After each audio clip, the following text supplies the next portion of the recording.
It's episode 39.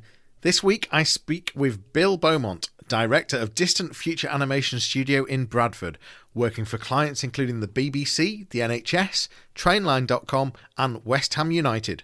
He's got over 10 years experience designing and producing motion graphics, 3D animation and post-production. We discuss quick throwaway content, we discuss tools for teenagers wanting to get into animation, 2D versus 3D, and the exciting launch of Unreal Engine 5. Distant Future has recently adopted GPU rendering for all of their 3D work, and we find out how that speeds production processes up. Please enjoy the episode and thanks for being a fab listener. Support me by subscribing and telling your friends. Welcome to the Johnny Ross Audio Experience. I'm Johnny Ross, founder and digital marketing strategist of Fleek Marketing. Each podcast I'll be bringing you an expert to inspire you, to give you some great business growth takeaways, and to get you thinking about marketing and the bigger picture of how businesses can improve, adapt and grow. I look forward to sharing this with you on each podcast, so here we go.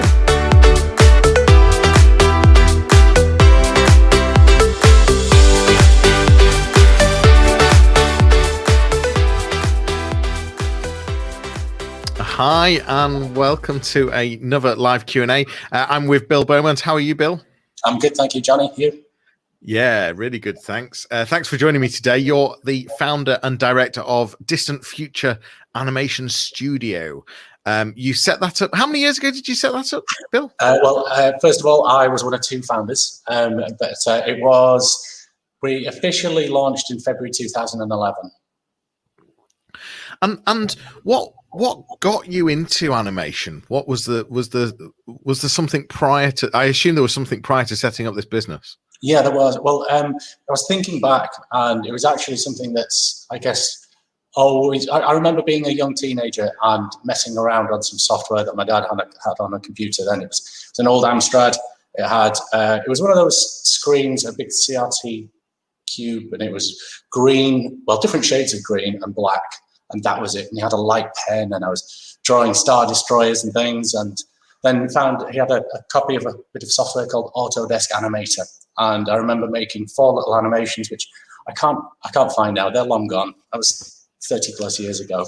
It didn't really come as a career thing until much, much later, probably about 16 years later. But I finished A levels and wasn't sure what I wanted to do. My sixth form tutor said, you should be a primary school teacher. You'd be quite good at that. And literally, I thought, well, he's right. I mean, first, I can find the end of a roll of sellotape. So that's meant to be good for teachers. I've heard that's a good skill. And I thought, okay, teaching primary education, maths and English, that sounds quite easy. So, okay, let's be a primary school teacher. And unsurprisingly, that didn't work out. Not great motivations for starting a career. But then drifted back to computer studies and finished Sunderland University in 2001. After a good few years, I got myself a 2-1. I could do all of the computer things. They made sense, but it wasn't really. I knew it wasn't my passion, even though I could do it. But I did some IT support roles in various companies for a couple of years, and then me and my missus and we took our daughter actually to China for a year and Taiwan for 2 years teaching English. And it was while I was watching Monsters Inc. with my daughter, 2 years into our 3-year trip, that I realized, hang on a minute, this is done with computers and I love this. I could do this, I could do this. And so enrolled on the MA at Bradford and completed that 12-month course. I was a lot more focused as a student because it was something that I wanted to do. Finished that with a distinction and a BBC award. And then, freelance for a little bit. Bumped into a chap called Steve at an event called Animated Yorkshire, which is sadly now defunct. But we were both in a similar position. We were both kind of struggling, starting out freelancers. And thought, okay, well, let's get together, let's get an office and let's start a company. So that was, as I say, February 2011 was when we officially started. It wasn't an Amstrad 128, was it, back in those days? Yeah. I had one of those. Yes. Was it really? Right. With a cassette. Yeah. thing on the right-hand side. Yeah. Yeah. Tricky coloured buttons to play and Oh, record. Yes. that was A my step first up from the computer. Spectrum, where you had to have the wires going from the tape player into the machine, which seemed very, very unreliable. Those red and blue, but did you ever have one of those? No. Oh, No. yeah. Loading was always a bit of a gamble. We weren't sure if it was going to work, but that Amstrad just seemed to just nail it, and it did work. Then we graduated to floppy disks, and the technology, Johnny. I loved my Amstrad. So thanks for watching or listening. Thanks for joining us. Just to say, you're welcome to ask Bill any questions. We're live on YouTube, on Facebook, and we are also as a podcast. This will get turned into a podcast. So if you're listening on the podcast right now, thanks for listening as well. We're going to be talking about 2D and 3D animation, and just some of the things that Distant Future Animation Studio have been involved in, and just some of the reasons why clients choose animation, and we're also going to talk about the future of animation and that sort of whole thing of potentially throwaway content. Not ideal, the wording of that, because no one would ever want to throw your content away, I'm sure. I know, yeah, as the kind of the artist involved creating your work, you never want to be thought of it as throwaway content. But no, but the reality is, an Instagram story lasts for 24 hours, and that's something that we all have to take on board. You mentioned that you won a BBC award. That must have been quite cool. Oh yeah, it was. Yeah, it was. That was for the final piece that I did. It was a BBC Creates and Production Award. It was presented by Peter, somebody I wasn't sure, from the BBC, and I got a piece of crystal which the university kept. I didn't even get to keep that, but having that was really good. It didn't get me a job at Pixar though. I thought it would. I applied straight out of university, got turned away, and that was the end of my job search, really. I just thought, right, fine, I'll do it myself. But you have had, so going back to that Monsters Inc., that there was obviously a passion there. You have been had the joy of doing some film and TV stuff. You did Pixar's Render Man. But you had a license with them. Just tell me more about that. To be fair, Render Man is a piece. It's a tool that they create for people to make 3D content with.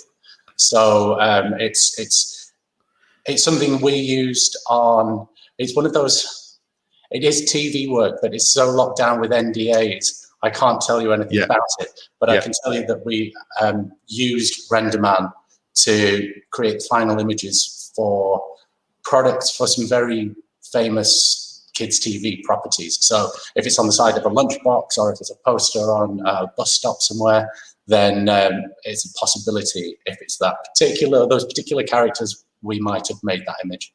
But that must have been quite cool. Do you think this is where you are, or do you think you'll ever go on to creating the next Monsters Inc.? Well, yeah, I don't know. I mean, one of the things that we've been doing, everything that we've been doing for the last 10 years has been for other people, other companies, other organizations. And at that 10-year point, you start looking at, okay, what are you going to do in the next 10 years? And I'd like to get to a size where we've got enough revenue and turnover coming in from the commercial work where we can always have our own capacity to be working on our own content. So going back to university, people are watching Monsters Inc. They're watching all of it. Everybody wants to be a character animator. Very few people, when they're at university, when they're initially finding that passion, think, okay, I would love to do a fantastic animation about commercial air conditioners, or I would love to do, this one's a bit nicer, but like a quick 10-second character animation of a guy waving and that's it. There's more to people's initial creativity that gets them into the industry, which perhaps might get lost along the way, because anytime you have a passion which you turn into work, it does turn into work. And I still do count myself as very lucky that I get to come to work and do all of this. But there's certain, as I say, that certain sides of creativity which don't always get used on the commercial work that we do. So we are looking to start making our own content. What that content exactly looks like is probably something narrative driven or just something a bit more artistically explorational, which I know isn't a word, but something that gets to explore that side of it as well. So we'll see where that goes. I'm not sure about the next Monsters Inc. because that's teams of hundreds of people over 5, 6, 7, 8 years, and we're a team of 6 at the moment. So I like the idea that you're open to doing your own content, and I think that's I think that's, as you say, once you've done 10 years, it does make you reflect and think, and I like that you are thinking about that. You've obviously opened lots of doors because you received a substantial grant. You won a digital enterprise award as well, and some of this was around you converting from what you're using traditional computers with CPUs to adopting GPU rendering. For those that aren't aware of GPU, just explain that for me, because that makes a significant difference. You can speed up your projects by 30 or 40%, can't you? 30, 40 might be possible, slight exaggeration, but definitely makes an impact. But basically, a GPU is a graphics card which will stick into a PC or other computer, and that's basically the bit of the computer which puts the pretty pictures on the screen. So before that, this mostly refers to 3D content, but it would be the main brain of the computer that was working at the central processing unit, the CPU, and they're accurate but not as fast as they could be. The GPU, maybe from about 5, 6 years ago, was starting to get fast enough and accurate enough that you could output your final 3D content in a much, much quicker and more interactive way. So when we were talking before, I think it wasn't even today, it was when we were talking last month at the Top 100 panel, that there was a project before, maybe about just before we moved to the GPU rendering, where we'd done all the production, everything had been signed off, and then you create the final version of the video. And to create that final video that was maybe 90 seconds long, we needed to put all our computers in the room, working solidly for about 14 days, hoping nothing went wrong. And then you've got your final output. Whereas now, it's overnight. There's a project we were working on yesterday, which was to basically be delivered this morning. At 5 o'clock last night, I noticed there was a bit of a problem with it, and that problem carried over to a good few of the shots in the animation. So we were able to sort it out, tweak it, re-render it, get all the final movies output, and it was delivered by 8 o'clock this morning. So thank God for that, because not only does it help you out of those tight spots, it also helps you produce content more quickly, which makes it more cost-effective for clients. It also means you can get a better standard, a better visual quality of the work, because you've got more time and more power to do those developmental iterations which improve what you're looking at. You do a lot of 2D and 3D, so there's quite a mix between the two. 3D, I think, is more of a luxury product. There's certainly a more significant investment. What are the different use cases between them? What do you find that your clients head towards and what are their reasons for choosing 2D and 3D? And what are the main differences? Do companies need 3D? Do organizations need 3D? That's the question, I guess. Some do. The best way, and what we always recommend, is go for the most cost-effective way of getting your messaging across. So just to tangent off slightly, there's no point in having a 4-minute video when you could have something that's perhaps 1 minute but gets all the messaging across in a more direct, effective way. 1 minute of content is definitely more cost-effective to create than 4 minutes of content. And it works the same with 2D and 3D. Typically, at the moment, if anybody's listening to this as a podcast 5 years down the line, prices may change, but 2D content might cost, let's say, from around £2,000 per minute of finished animation. And that might include the design, the storyboards, the voiceover, the animation, and so on and so on. 3D, typically starts around £3,000 per minute. So instantly you've got about 50% more cost. But what you can do with 3D is typically you can get, say, character work. You can do more with your characters. Like, for example, podcast listeners, this won't work, but that would be really difficult to do in 2D. You can't easily get somebody rotating all the way around or turning and doing things. There are cheats you can do to make it work, but depending on, say, what you wanted to do with your content on screen would determine whether if you're going to go for 2D and 3D. As an example, say if you, the majority of the 3D work that we do tends to be product-based. So if you have a physical product that you want to see around the inside of, you want to look at it from above, you want to find those cool kind of cinematography, LED camera angles, you want to have different lighting which shows you the different finishes across the different part of this object, this product, whatever it may be, then you need to do that in 3D. You can't, you wouldn't be able to do that anywhere near as successfully in 2D. Yeah. So it's, what you're showing and what you want to show will definitely drive that decision as well. But typically if there's a message to get across, which is the core of what we do, we get people's messages across.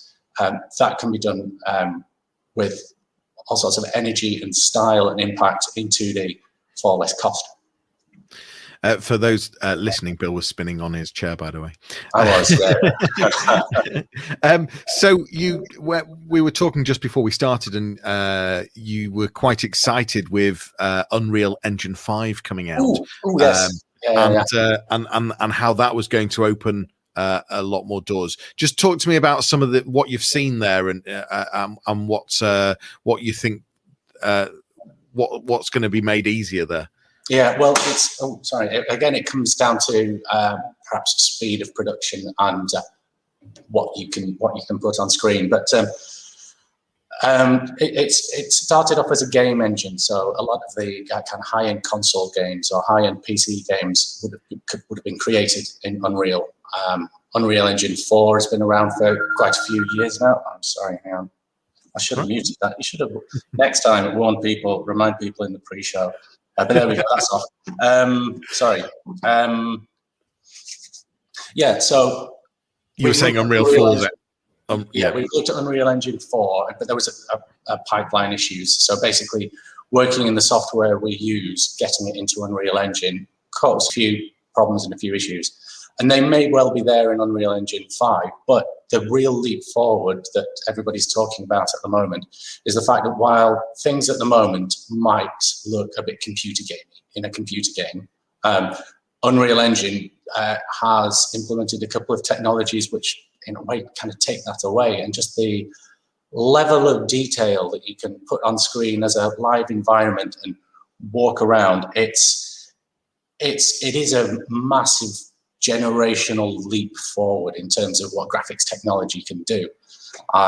If anybody just Googles Unreal 5 demo, you'll find a few on YouTube, and it is really astounding. It's while certain games and things might have looked pretty much photoreal before, if anyone's played Red Dead Redemption 2, that was astounding.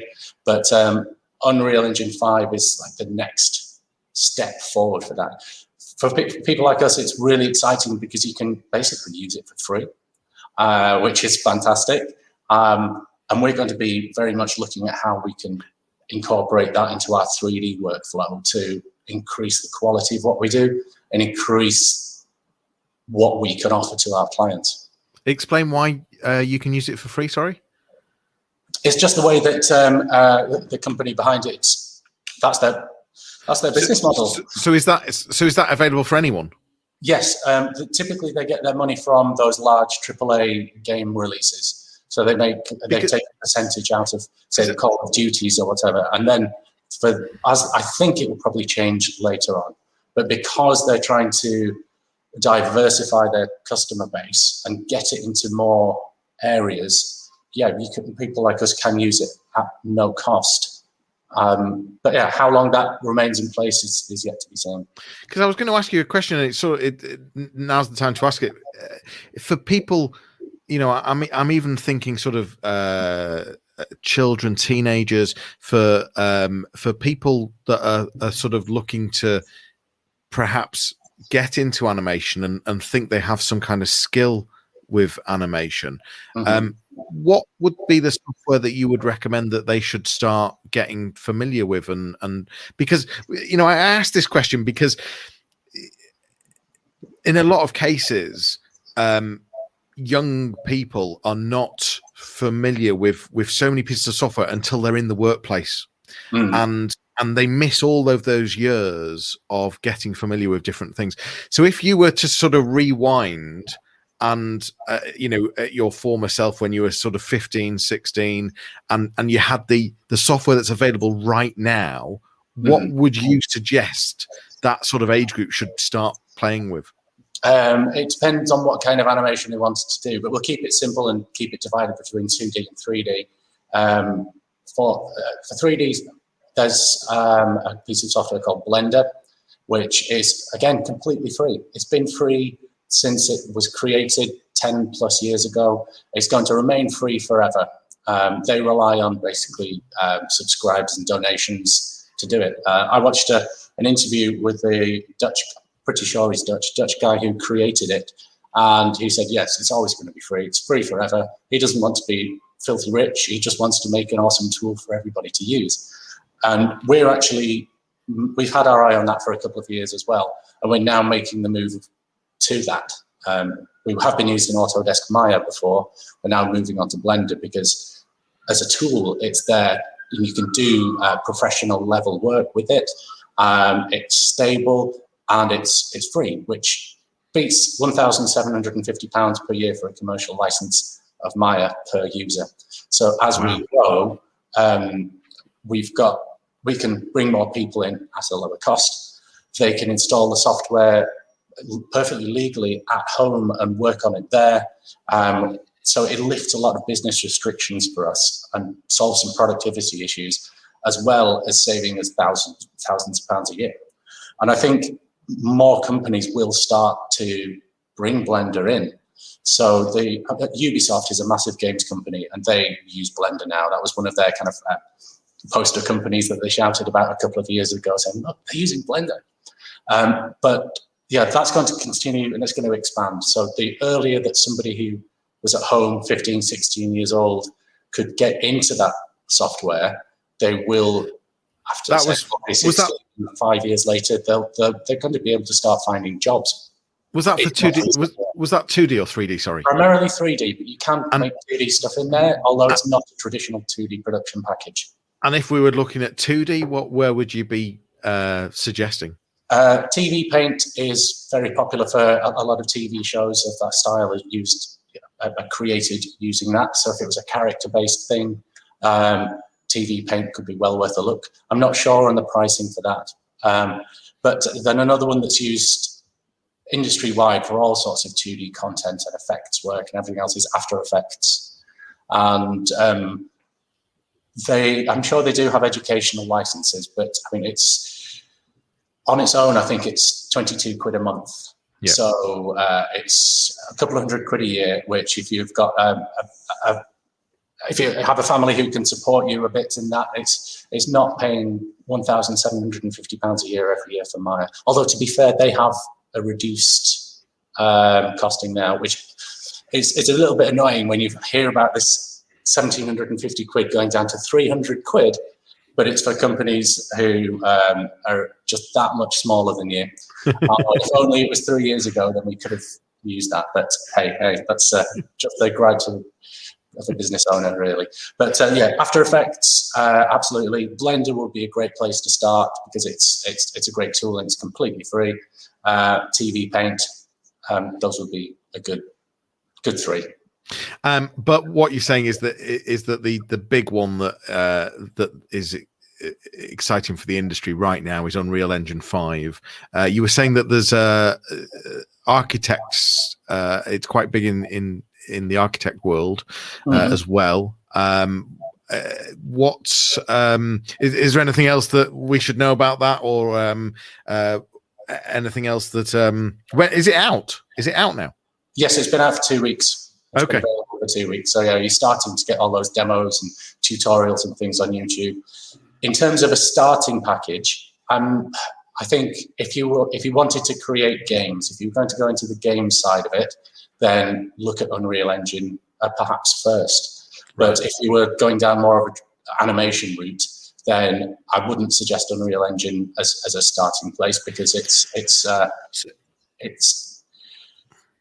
not really that kind of tool. The other ones I mentioned would be much better for that. So here's a question for you, Bill. Is it all about the software and the tool, or is it about the creative mind? Yeah, I mean, that's it. And it's more and more content is being artist-led. So one of the things that we did about 4 years ago is we started to work a lot more with first graphic designers, but then I found illustrators were a better fit. So working with illustrators to help define the style of something, finding and driving that creative thinking, which then goes into how you use the tools. I mean, if you think of anything, like think of a carpenter or any kind of craftsperson or a chef or anybody who uses any tools. Yes, you've got the tools, but how you use them ultimately affects if the end product is good or not. Have you got, you mentioned storyboarding earlier, and that's obviously a very important part of the process. Have you got any tips on storyboarding, on where to start and how to, any key things that help make that process, the outcome better? Yes, don't start with the storyboards. Start with what you want to, figure out what you want to say, and then just think about how you want to show that on screen and write it down. So typically for a project for us, we'll work on a client with a script, work with the client on a script, have that planned out so we know exactly what they want to say, and then take that into a written treatment. So it'll just be a document. There'll be 2 columns. Down the left-hand side, there'll be the first line of the script, and on the right-hand side, there's the description of the action on screen.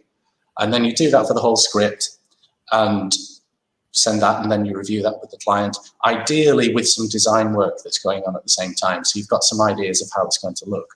But the reason for doing that is it's so much quicker to update a paragraph of text than it is to go into your storyboards, possibly re-illustrate that scene, do all the composition and everything, and then present that, and they go, actually, that idea is not working, we don't like that. So then you have to redraw everything. If you've got a line and a half of text, you just press delete, delete, delete, type, type, type, job done. So just pre-plan it. So really basic. What message are you trying to get across? What's the wording that you're wanting to use, and then split that wording up into different sections of what you think might happen. Line by line or bullet points or something. It's initially it might feel like an unnecessary extra step. Oh, I just want to get into the storyboards. That's where you start, isn't it? But it's, like I said, updating storyboards will slow you down compared to updating a written treatment. Yeah, it makes sense. Yeah. So we talked about differences between 2D and 3D, and one of the things that we were insinuating we were going to talk about was throwaway content. I can only assume that would have to be 2D, because otherwise. No, I mean, sorry to butt in, but we're actually starting to make our own. I can't say throwaway content, because you put your heart into what you do, and it's disposable content. Is disposable. I still don't even like that. Yeah. You don't like to think of your content of the now. Yeah, reusable content, quick content. How about that? I like quick content. I like that. But what we ideally want to do is finesse what we do so we can get content which can be made in sort of a day or less. So typically, say an animation project, if it's a larger project, let's say a shorter one might take a week to create, but that's going to carry a 4-figure price on it. And businesses are never going to, apart from maybe some massive, huge global clients, are not going to have that kind of budget to throw away. So we are refining what we do, refining our offer, and refining our processes so we can create content within one day, which is then reusable. So this includes 3D. The one that we're working on at the moment, one of our employees, Tom, we've actually just hired him, has come up with a concept for a series of images which have various pain points or various, it goes down to sort of mental health route. So mental health issues, which starts off with a short 3D animation, then a bit of an explanation about it. So the 3D animation is like a metaphorical representation of that, of an issue, and then it talks briefly about the issue. But we want to get that down to one day or less. So we started off simple. We started off using our branding. So we've got a little rocket who we're quite happy with. We like him or her, not sure, gender non-specific. But yeah, we're reusing that model in different ways. So you can kind of create a series of content reusing certain assets to help bring that cost down, bring the reusability up, and make it a lot more cost effective. But yeah, as long as the content is kept relatively simple, then yeah, 3D is still a go. But it's about creating something that's impactful. It's ideally you're going to get something shared. Ideally, it'll go viral, although that is a 1 in a million terminology, which I think it's overused. It's true viral stuff is very, very rare, but you've got a lot more chance of having that success, the sharing and the impact, if your content is a little bit, maybe, I'll even say off-brand, which maybe we're failing on at this point, but something that's quirky and interesting, or perhaps has a purpose. I'm really pleased that Tom's come up with this idea of the purpose behind the content, because first when I set the brief to him, it was just about creating something visual and let's do it in a day. Let's make it nice, let's make it fun. But it was his idea to bring in the extra meaning behind it. So the mental health aspect or the other issue behind the image and building that in. So it's not just a pretty picture, it's a pretty picture with a purpose. So that's going to register a lot better with a lot more people. It's more useful. I mean, if any of the things that we've got planned help brightens anybody's day a little bit or helps give them some direction out of a tight spot, then that would be beautiful. I'd love that. That'd be great. Rather than just, oh, there's a pretty picture. Are we talking about quite short content here as well? So we're talking sort of just a few seconds. What are we typically in that quick content? What are we sort of thinking is the length of this content? Yeah. The shorter the better. TikTok sort of length. Maybe you've got 5-10 seconds perhaps, but something that somebody can see and then go, oh, maybe 5-10 seconds. But another thing we're trying to do with some of the ideas is make it loopable. So it might be 5 seconds of actual animation. We've got a whack-a-mole thing going on, and that's actually just going to loop seamlessly. So even though we've only made 5 seconds of content, you could play it. People might have had enough of it after about, say, 4 plays through. 20 seconds is still a short amount of time, but you've got 5 seconds of content, which is more cost effective to produce, but can give you more impact. Is there a split between the work that you do right now? So if you now think about just the main work that you do, is there a split between internal and external? I'm trying to think of where the content that you're creating is used. So is it website? Is it social? Is it internal? Is it external? Is it just a full mix? Or what would you say the split is with organizations, how they use content? Mostly it's external in terms of the content that we make. The internal content tends to be training content, which we've done. We've done a suite of management training animations for Hitachi. We did something for Trainline, which kind of explained their organizational structure and how the different teams get involved. And that was a 2D animation, which we did for them. It was about 13 minutes altogether, but they wanted to be able to give people across the organization a bit of perspective as to how all of the other departments fit together. So you get that kind of cohesiveness. So we do projects like that, but then a lot of them tend to be marketing materials. A lot of that's for online at the moment. things for expos as well. As they come back, people can use the same content that's on the website for expos or sales meetings, but generally it's either marketing content that goes out, or we've done quite a bit of public messaging content for North Yorkshire County Council, for example, recently. So where they want to tell people about 5G rollouts or information about the devolution bid. So again, that's from an organisation going out. The NHS is pretty much all internal, or it's for a select group of patients who only they will get to see it. So that's sort of external, but very much locked down and not something that we can show or talk very much about.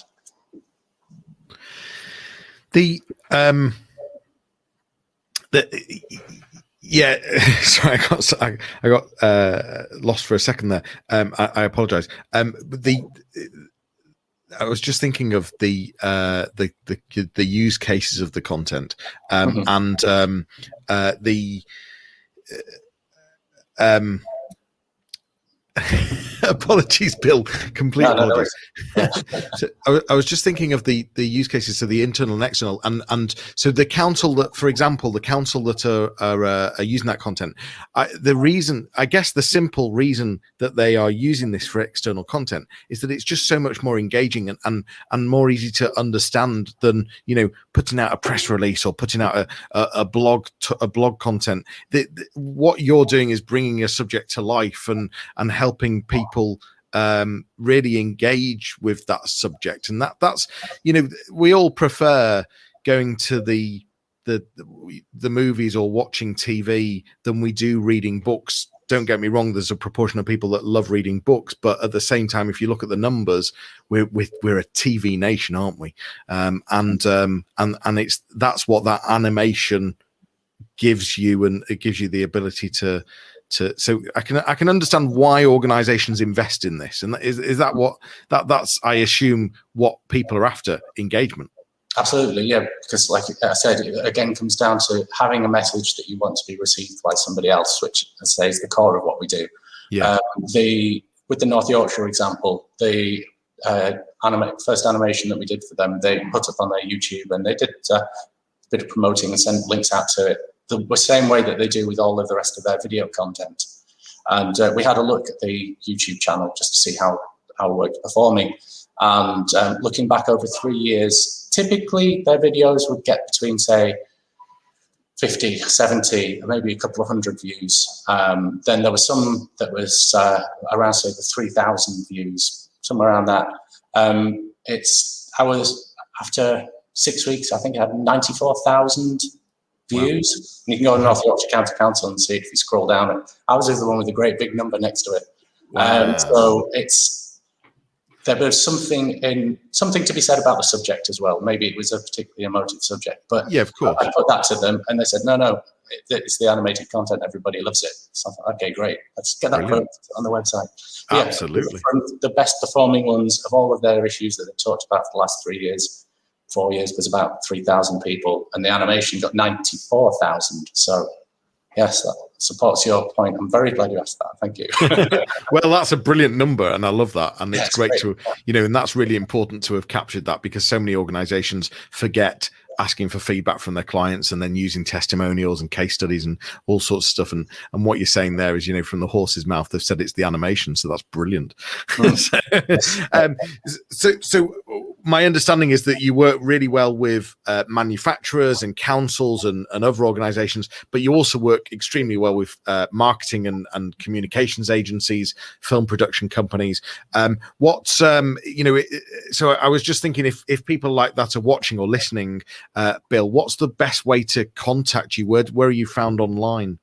Well, LinkedIn's always good. You'll find me on LinkedIn or at distantfuture.co.uk. You can reach us through the website. There's a little chat box, and there's the contact details on there. But regarding those agency type clients or even manufacturers, we are really keen to reach out and start talking to people more about this quick content, the disposable throwaway content, because it's something that larger organizations have been doing for a little while, but we want to create something where it's a lot more accessible for all kind of businesses. and those agencies could be a really good partner for us to help develop that offer. Yeah, no, I would have absolutely thought so. Yeah, and not only is it accessible, but I think even for large organizations, it's something else that they need as well. So, they might invest in a significant investment on a big piece of animation, but actually, they'd still need that quick content as well anyway. So I think for you, it opens two different doors, and it's a good move forward. It sounds really exciting. And it's been really interesting to hear how all this works and some of the stories and some of the tools that you use. And I've really enjoyed this conversation. Bill, so just to remind people, just name the website again for me. It's distantfuture.co.uk. And we'll put that in the show notes. Really, thank you so much for joining me, Bill, today. And if people do have any further questions, you can contact me. I can put you in touch with Bill, or just find him on LinkedIn, as he said. And I look forward to seeing some of Distant Future's own content over the next few years. Looking forward to that quick content as well. But yeah, thanks so much for joining me, Bill. And thanks, Johnny. It's been a pleasure. For now, thanks for listening. Thanks for watching. If this has been enjoyable or helpful and you'd like more, please do subscribe. And there is, of course, more to come next time. So we'll see you all soon. Take care. Bye-bye. You've been listening to the Johnny Ross Audio Experience. Thanks so much for joining me. If you want to continue the conversation, head over to my website, fleek.marketing, or find me on LinkedIn. That's all for today. Please subscribe wherever you listen to podcasts, tag me in your social media posts, and please leave me a review on iTunes. It will make a huge difference for me. I will see you soon.